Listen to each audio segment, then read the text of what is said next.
Well, what I've learned over the years is that buyers, especially the buyers who ended up buying us, like recurring revenue.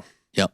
So I didn't know it at the time, but we were growing and scaling. I was sort of learning as I went on. I was 35, 36 years old, and we were looking at, gee, what should we do next? And by then I had hired a CFO. I had a treasury management guy on my team, and actually I had a COO and a CFO.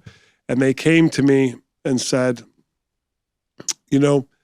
we're seeing valuations in the marketplace. You really need to think about exploring the market, exploring what options exist out there. So, we were getting calls all the time.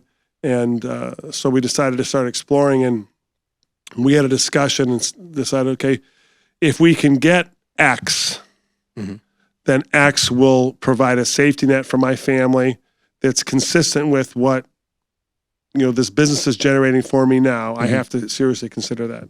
Anything that's at X or above. So we reached out to a local brokerage firm, Roney and Company, and engaged them to help us start looking at some different options.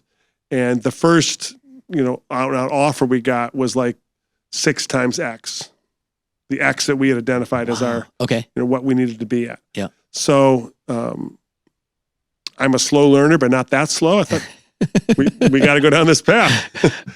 So I think I did adjust very quickly to not being caught up in the emotion of holding on to the business. I recognized that at that point that, it was an easy decision. I needed to monetize that and then, see where I went from there. So I think 2 things I really like is that you have some, not necessarily external, but a CFO that's telling you, hey, we need to evaluate what is the value of our company today? Right. How does the market see it?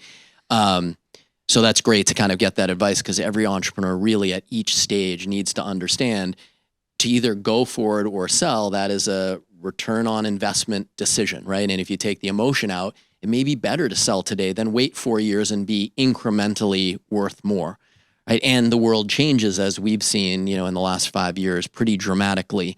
So valuations can really swing. So you really should be taking stock of what that value is.